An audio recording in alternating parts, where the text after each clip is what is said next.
Les réponses que l'Europe apporte aujourd'hui aux défis qu'elle doit affronter dessinent les différents scénarios de son avenir, et cet avenir se joue à l'échelle mondiale. Comme organisation régionale d'un type inédit par son degré d'intégration et la variété de ses ambitions, l'Europe fait aujourd'hui l'objet de diagnostics et d'interprétations qui sont contradictoires. Doit-on et peut-on parler d'une puissance européenne qui aurait, selon l'une des définitions de cette notion, la capacité d'imposer sa volonté aux autres? Cette puissance, peut-on la mesurer à l'aune des critères habituels?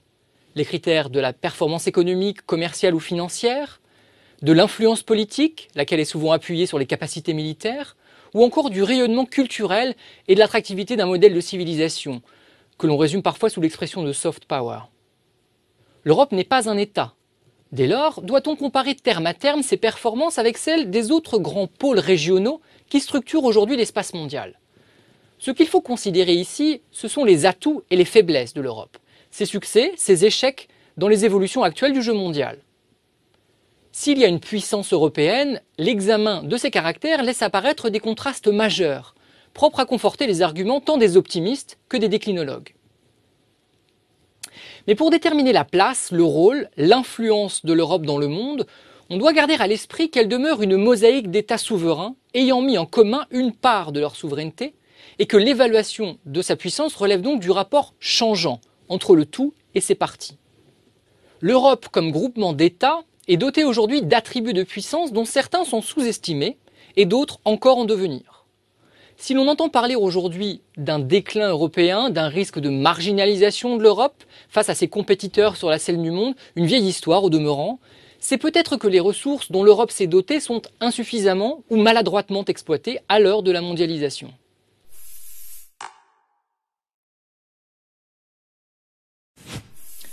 On entend parfois que la crise financière puis économique survenue en 2008 a révélé des faiblesses structurelles en Europe qui expliqueraient la lenteur de la sortie de crise. Qu'en est-il vraiment sur le temps long? L'Europe prise dans son ensemble reste aujourd'hui le premier pôle économique et commercial du monde.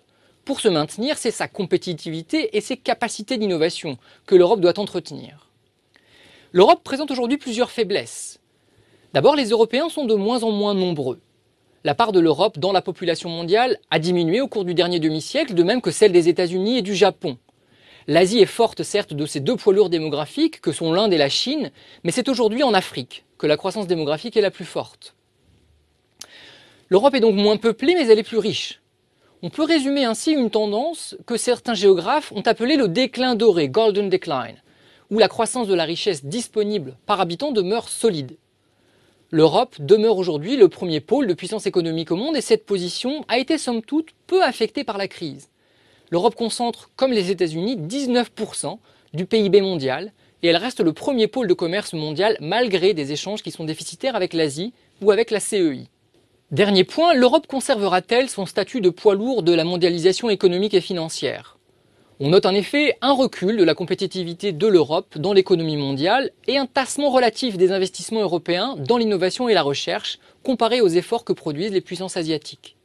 La puissance économique de l'Europe est donc incontestable, même si la gouvernance économique mondiale tente à inclure toujours plus les puissances émergentes ou même émergées, comme l'a montré la création du G20. Mais l'Europe est-elle un acteur global au sens plein du terme?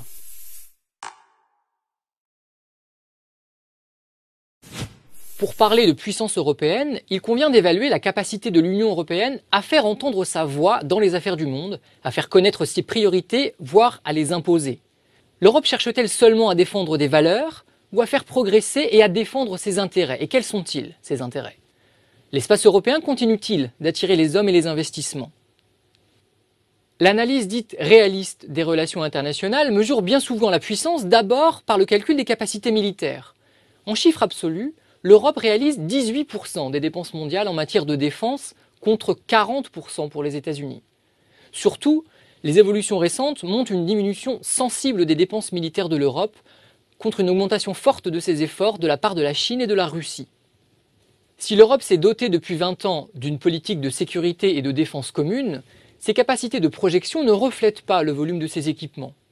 L'Europe demeure une puissance militaire émergente dont la crédibilité est limitée par plusieurs choses.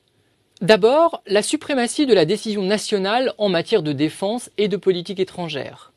Ensuite, l'absence d'une doctrine claire exprimant les intérêts européens, laquelle n'a pas été renouvelée depuis la stratégie européenne de défense publiée en 2003. Enfin, dernier point, les incertitudes en matière de gouvernance, notamment dans les rapports entre l'Europe de la défense et l'OTAN. Conséquence de ces limites, l'Union européenne reste un acteur militaire modeste à l'échelle mondiale.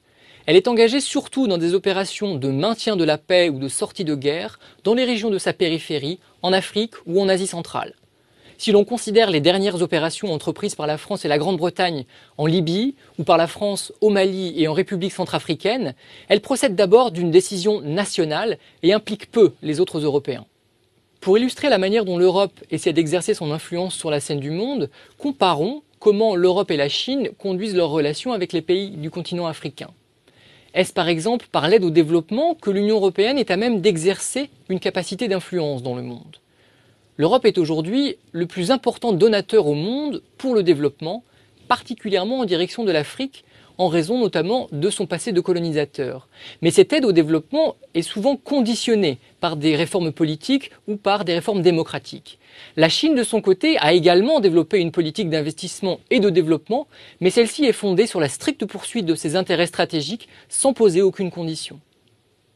Il apparaît deux choses. D'abord, dans un certain nombre de domaines, l'idée d'une marginalisation de l'Europe dans les affaires du monde reste largement à relativiser. Ensuite, il apparaît que l'Europe ne dispose pas, ou pas encore, de tous les attributs classiques de la puissance en raison même de son mode de gouvernance. Or, si l'Europe a tenu son rang au cours du dernier demi-siècle, pourtant marqué par le déclassement d'anciennes grandes puissances européennes comme la France ou le Royaume-Uni, c'est précisément en raison du mouvement d'intégration économique et politique qui se poursuit aujourd'hui. En considérant le poids de l'Europe dans la population mondiale et sa part dans le PIB mondial depuis 1950, on constate que l'Europe dite communautaire s'est maintenue au même niveau. Ce sont ces élargissements successifs qui ont permis à l'Europe d'atteindre et de maintenir une masse critique, 500 millions d'habitants, 20% de la richesse mondiale, aujourd'hui nécessaire pour compter dans les affaires du monde. Si l'élargissement de l'Europe semble aujourd'hui marquer le pas, néanmoins, l'extension de la zone euro se poursuit, puisque seuls 18 des 28 États de l'Union européenne utilisent aujourd'hui la monnaie unique. Le succès et la crédibilité de l'euro comme devise de rang mondial est un facteur de puissance indéniable. L'euro représente la deuxième monnaie de réserve et près d'un quart des réserves mondiales de change. Y a-t-il enfin une contradiction dans les termes à vouloir caractériser l'Union européenne comme une puissance dite normative ? On emploie parfois aussi le terme de puissance civile. On entend par là la capacité de l'Europe d'influer sur son environnement économique ou géopolitique en s'efforçant de généraliser des règles de comportement qui seraient applicables aux autres États. Et ces règles, suivant la définition du politologue Zaki Laïdi, sont négociées plutôt qu'imposées. Elles sont légitimées par des instances internationales et elles sont opposables à tous les États sans distinction. Dans le domaine du commerce, de l'environnement, de l'aide au développement, les partenaires de l'Europe savent qu'ils doivent composer avec son environnement réglementaire souvent plus exigeant que le leur. La notion de puissance normative fait aujourd'hui débat et la capacité de l'Europe à imposer ces normes au reste du monde semble marquer le pas depuis quelques années. Comme l'a montré par exemple la conférence de Copenhague sur le climat en 2009. On y a vu comme un échec des Européens à convaincre leurs partenaires américains et chinois de renégocier un accord international sur le climat. On s'accorde toutefois à voir dans l'élargissement réussi de l'Union à l'Europe centrale et orientale l'une des manifestations concrètes de cette puissance normative de l'Union exercée à sa proche périphérie. En conclusion, loin d'être en voie de marginalisation, l'Europe possède de sérieux attributs de puissance, mais elle est une puissance incomplète. L'Europe demeure un acteur économique et financier incontournable dans le monde.